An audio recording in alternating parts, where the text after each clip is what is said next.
आज मेरा बिलीव है कि आप जो वर्ड सुनेंगे आपकी लाइफ सेम नहीं होगी।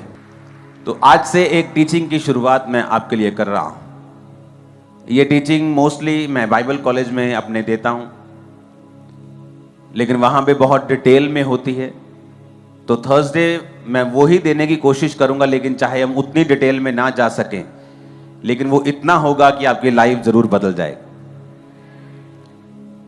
हमें ये समझने की जरूरत है कि जो कुछ आपको चाहिए वो सारा कुछ इस पवित्र बाइबल में मौजूद है।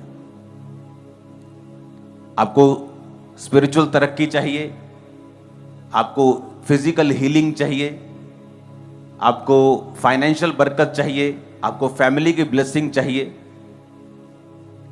वो सारा कुछ बाइबल में मौजूद है। लेकिन उसको प्रैक्टिकली अपनी लाइफ में लागू कैसे करना है और उसका फायदा कैसे लेना है, वो बहुत से क्रिश्चियंस को मालूम नहीं है। क्योंकि जो कुछ परमेश्वर ने उनके लिए अवेलेबल किया है उसका वो फायदा नहीं उठा रहे, और वही संघर्ष जो अन्य जातियों की लाइफ में है वही संघर्ष क्रिश्चियन लोगों की लाइफ में भी है। क्योंकि उनको लगता है कि वो भी संघर्ष कर रहा है और मैं भी संघर्ष कर रहा हूं, क्योंकि हमारा देश, हमारा मोहल्ला एक ही है, हमारा प्रोफेशन एक ही है। क्योंकि देश की इकोनॉमी खराब है, फलाने देश की आज मंदी चल रही है, अमेरिका में मंदी चल रही है, तो इस अमेरिका में मंदी चल रही है क्योंकि मेरे देश में मंदी चल रही है, इसलिए मेरे सामने वाले बंदे का भी वही प्रोफेशन है, वही बिजनेस है, मेरा भी वही है, हम दोनों में मंदी चल रही है। लेकिन वचन क्या कहता है?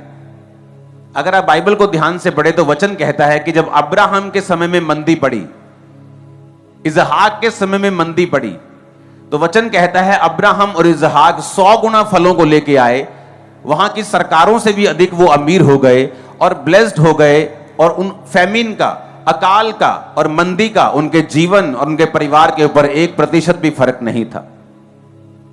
रीजन क्या था? अगर आप इन व्यक्तियों को ध्यान से पढ़े तो रीजन ये था कि ये व्यक्ति परमेश्वर के वचन को अच्छी रीति के साथ जानते थे और समझते थे, और ये परमेश्वर के वचनों के साथ जुड़े हुए थे। हालेलुया।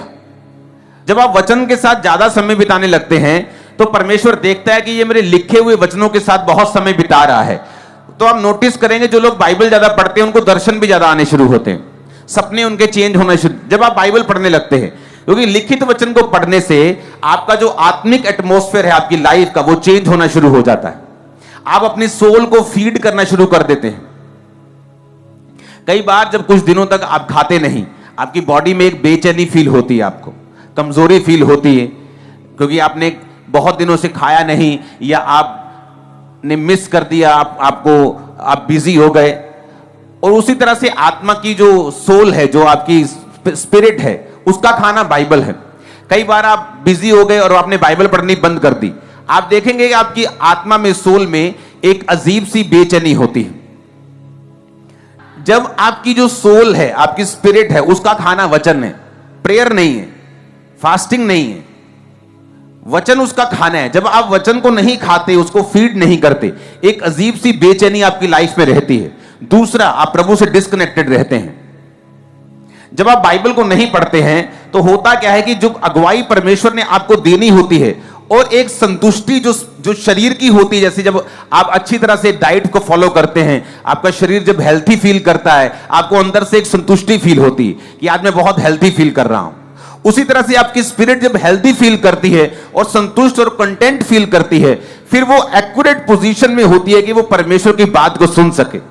और जब आप परमेश्वर की बात को सुन के चलते हैं, जो मसले आपके सामने ही होते हैं, कई बार सॉल्यूशन आपके सामने होता है। वचन क्या कहता है? वचन कहता है कि जब अब्राहम ने हाजिरा को अपने आप वहां से निकाल दिया अपने घर से, सारा के कहने पर, तो सारा और उसका बेटा जब जा रहे थे, हाजिरा रोने लगी। हाजिरा और उसका बेटा जब जा रहे थे तो वो रोने लगी, और परमेश्वर ने, दूत ने प्रकट होकर उसके बोला कि परमेश्वर ने तेरे रोने रोने को नहीं परमेश्वर सुनता। इसलिए नहीं कि वो रो रही थी, प्रभु का दूत प्रकट हो गया, उसने कहा तेरे बेटे की प्रार्थना सुनिए। बेटे को प्रार्थना करनी कहां से आती थी? क्योंकि वो अब्राहम के साथ रहता था।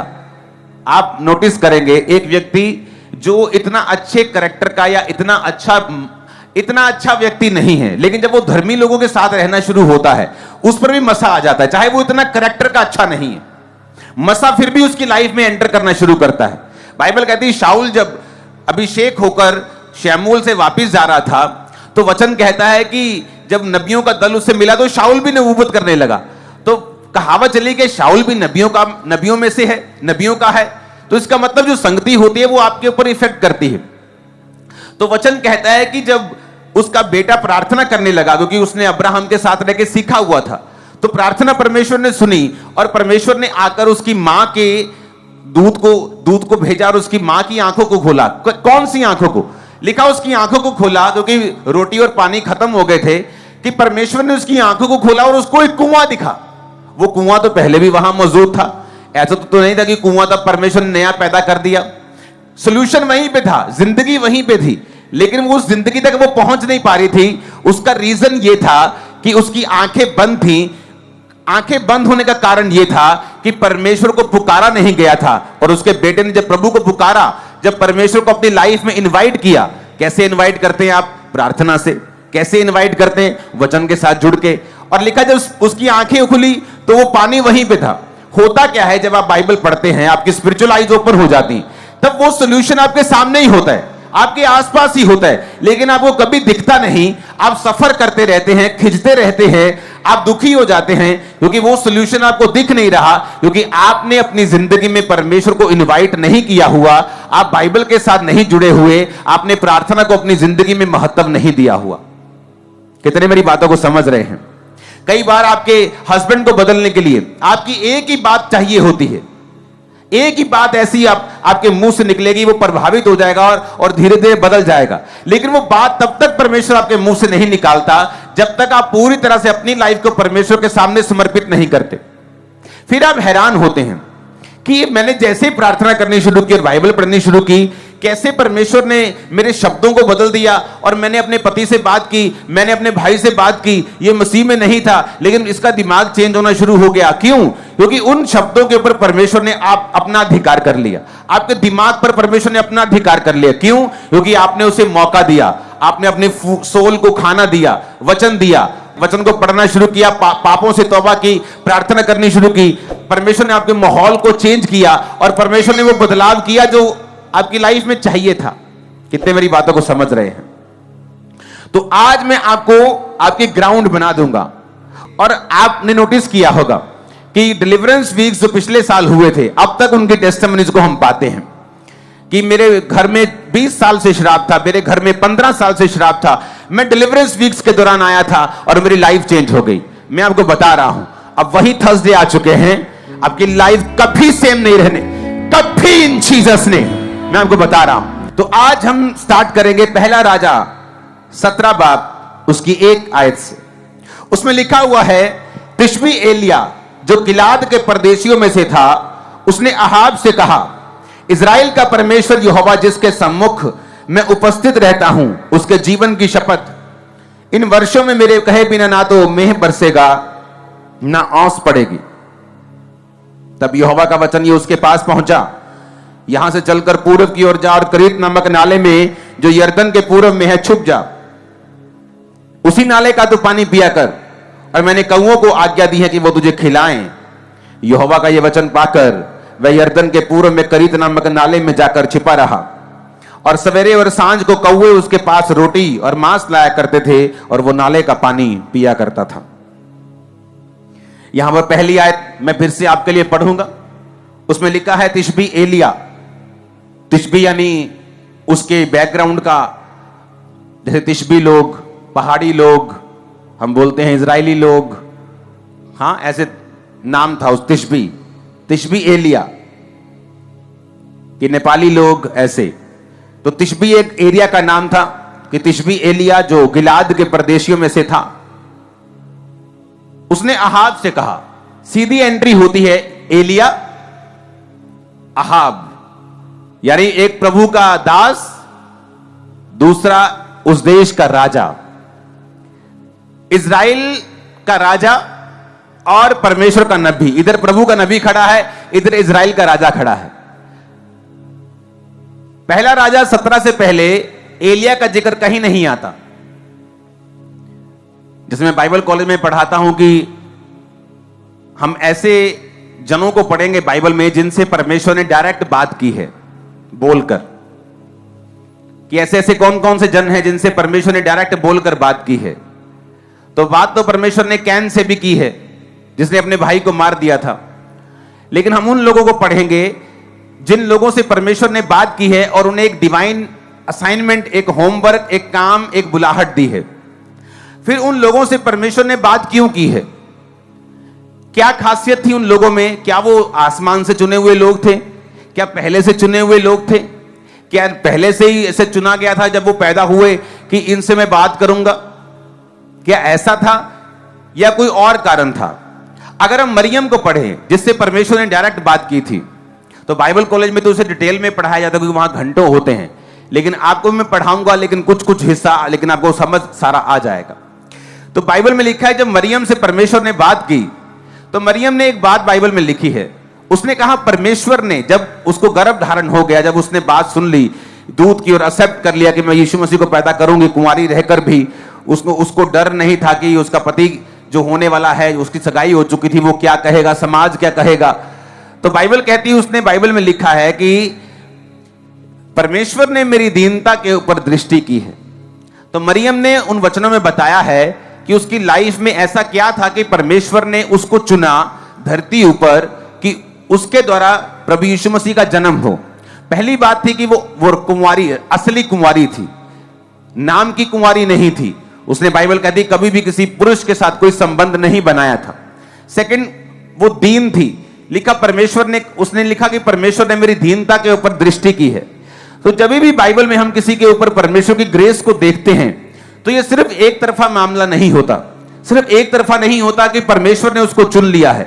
ये दो तरफा मामला होता है कि परमेश्वर का मकसद कि अगर तू पवित्रताई पे चले और मेरी आज्ञाओं को सुने तो मैं एक डिवाइन ईश्वरीय होमवर्क तुझे दूंगा, काम करने को दूंगा, मैं तेरी अगुवाई करूंगा, तुझसे बात करूंगा। तो जब परमेश्वर का मकसद हमें मिलता है, दूसरा हम उसके अनुसार अपने जीवन को बिताते हैं, तो परमेश्वर आज भी धरती के ऊपर देखता है कौन से लोगों को मैं इस्तेमाल कर सकता हूं अपनी महिमा के लिए। फिर परमेश्वर लोगों को ढूंढता है जो अपने जीवन को समर्पित कर चुके हैं। बाद में कहीं बिगड़ जाते हैं, वो बात अलग है, लेकिन जब वो बिगड़े नहीं होते, प्रभु उनको चुनता है, सामर्थ देता है, उन्हें इस्तेमाल करना शुरू करता है। तो ये परमेश्वर का प्लान था। और मरियम ने कहा कि परमेश्वर ने मेरी दीनता के ऊपर दृष्टि की है, अब से सब लोग मुझे धन्य कहेंगे। तो वो वचन में आप पढ़ सकते हैं जिनसे परमेश्वर ने डायरेक्ट बात की है और क्यों की है। ये जीवनियां हम बाइबल कॉलेज में पढ़ाते हैं, लोग और स्टूडेंट्स पढ़ते हैं और उसके बारे में डिस्कशंस होती है और स्टडी होती है कि ऐसा क्यों था कि परमेश्वर ने उनसे डायरेक्ट बात की, उनको असाइनमेंट दी, और क्यों था ऐसा, वो सारी चीजों की स्टडी होती है। आज हम स्टडी कर रहे हैं एलिया की। अगर हम एलिया को देखें तो उसकी कोई सी बैकग्राउंड का जिक्र नहीं है, नहीं बताया गया उसका मां कौन था, नहीं बताया गया उसका पिता कौन था, उसका भाई कौन था, वो कहां से आया था। अभी तो जब वो एलिया नजर आया तब तो उसके आई थिंक बाल उड़ चुके थे, वो एक यंग भी नहीं था, आई थिंक यंग उम्र को भी पार कर चुका था। तो एलिया एक ऐसा मनुष्य एकदम से अपीयर होता है, एकदम से जाहिर होता है, ना उसकी बैकग्राउंड, ना माता, ना पिता, ना कोई क्या करता था, कौन सा बिजनेस करता था, कैसे प्रभु ने चुना, कुछ भी बताया, उसकी बैकग्राउंड नहीं बताई गई, लेकिन सीधा उसको राजा के सामने पेश कर दिया गया। बाइबल कहती है अगर तू काम करने में निपुण हो, कौन सा काम, अगर तू परमेश्वर के सामने सही रीति के साथ चले, तो परमेश्वर का वचन कहता है कि वो तुझे छोटे लोगों के सामने नहीं, बड़े लोगों के सामने खड़ा करेगा। हालेलुया। अगर आपको अपनी लाइफ का स्टैंडर्ड बढ़ाना है, आपको अपनी स्पिरिचुअल लाइफ का स्टैंडर्ड बढ़ाना पड़ेगा। बहुत सारे पास्टर्स कहते हैं मुझे अपनी सेवकाई का स्टैंडर्ड बढ़ाना है, आपको अपनी स्पिरिचुअल लाइफ का स्टैंडर्ड बढ़ाना पड़ेगा। जैसी आपकी स्पिरिचुअल लाइफ है वैसी ही आपकी सेवकाई होती। आप मुंह से जो मर्जी कह दें, रिजल्ट बोलता है। तो यहां पर जिक्र यह होता है कि एलिया का कोई भी बैकग्राउंड नजर नहीं आता। इसका मतलब क्या, परमेश्वर ने क्यों ऐसा किया कि एलिया का बैकग्राउंड क्यों नहीं बताया गया? क्योंकि वचन ये कहता है और बाइबल हमें बताती है, नए नियम में कुरिन्थिया में भी पौलुस लिखता है कि आपकी बैकग्राउंड कोई मायने नहीं रखती, आपकी जाति कोई मायने नहीं रखती, आपका पास्ट कोई मायने नहीं रखता, आप छोटे हैं, कहां से आए हैं, अनपढ़ हैं, पढ़े लिखे, कोई मायने नहीं करता। मायने क्या करता है? उसने कहा, उसने जब राजा से कहा इजराइल का परमेश्वर यहोवा जिसके सम्मुख में उपस्थित रहता हूं, तो ये उसका सीक्रेट था कि जिस परमेश्वर के सामने मैं उपस्थित रहता हूं। एलिया एक ऐसा जन था जो रोज प्रभु के सामने उपस्थित रहता था, प्रभु के सामने खड़ा रहता था, उसकी हजूरी में रहता था, उसकी प्रेजेंस में रहता था, प्रार्थना में रहता था। यह उसका सीक्रेट था। तो परमेश्वर यह बताने की कोशिश यहां पे वचन में कर रहे थे कि अगर तुम प्रभु के सामने उपस्थित रह सको रोज,